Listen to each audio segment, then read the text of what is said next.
For your donation listed on the screen or more, we would love to send you our latest music DVD called Timeless Sounds, produced entirely in Israel. Save your people, Lord, and bless your inheritance.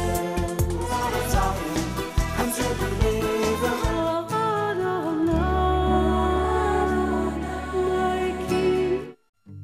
It's time for our Roots and Reflections Word of the Week.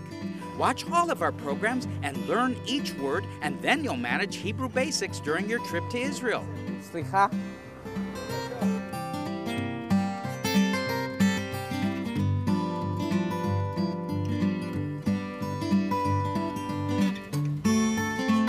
Slicha. Now that's a very important word to learn. Slicha is our word of the week. Slicha is a very important word to learn in Hebrew because we use it all the time here in Israel. Slicha. In fact, if I want to ask directions from a police officer, I'd say, Slicha, do you know how to get to somewhere?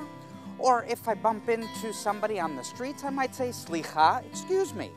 Or then again, maybe I kind of did something wrong at home and didn't do the dishes, and I say, Slicha, honey, excuse me, forgive me. So it could also mean that I want to continue walking on and get past this cameraman. So Slicha.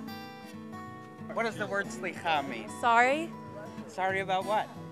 Sorry, I did something wrong.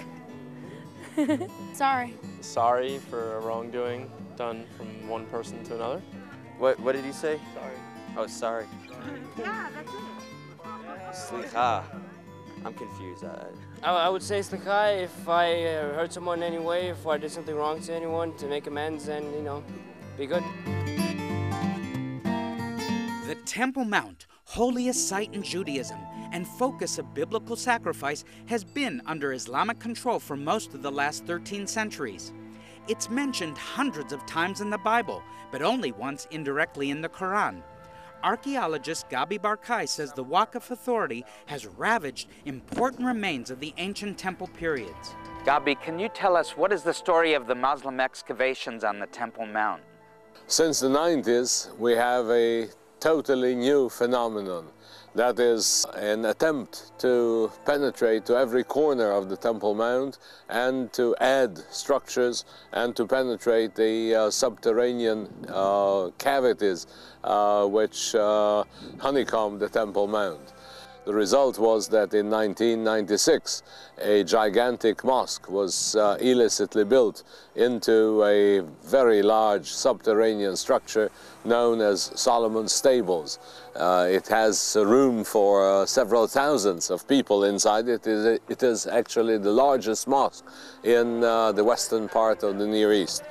In 1999, the Waqf authorities excavated a gigantic pit in front of Solomon's Stables to the north, and from that pit, more than 400 truckloads of soil saturated with valuable archaeological material were removed from the Temple Mount, and all that was dumped into the Kidron Valley.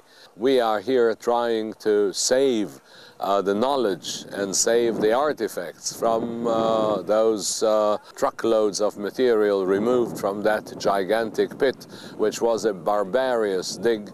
It was a dig carried out instead of toothbrushes with bulldozers, and it is a most destructive act. What have you recovered from the temple periods among the debris? We have tens of thousands of finds, and we have only the small finds. Unfortunately, we have no architectural members and larger pieces which were removed by the Islamic Waqf authorities from the debris.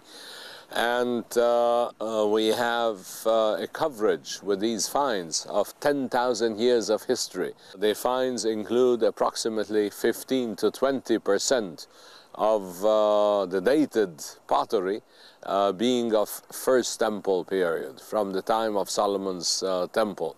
We have also among the finds, much material which reflects the post-exilic, the Hellenistic, the Hasmonean, the Second Temple period, the Herodian time up till the destruction of the Second Temple. And of course we have also late Roman, early Christian, early Islamic and medieval stuff in abundance. This is a piece of an Egyptian scarab. These were used as amulet seals, and it was attached to a signet ring. These colored buckets are for the finds coming from the sifting. Each of the volunteers has a sifting position, and they take the buckets of the material coming from the Temple Mount, which is soaked in water. This is sifted through, and whatever is either made by man, used by man, or testifies about man's environment in the past is collected. And here is the preliminary sorting of the material. This one bucket is for glass objects, the other one is for pottery, another one is for bones, another one is for metal objects, another one is for stone objects, etc. The volunteers coming here, they come from abroad and from Israel. They are school kids, university students, soldiers, yeshiva students, families, individuals, Christian pilgrims, and all kinds and types of them.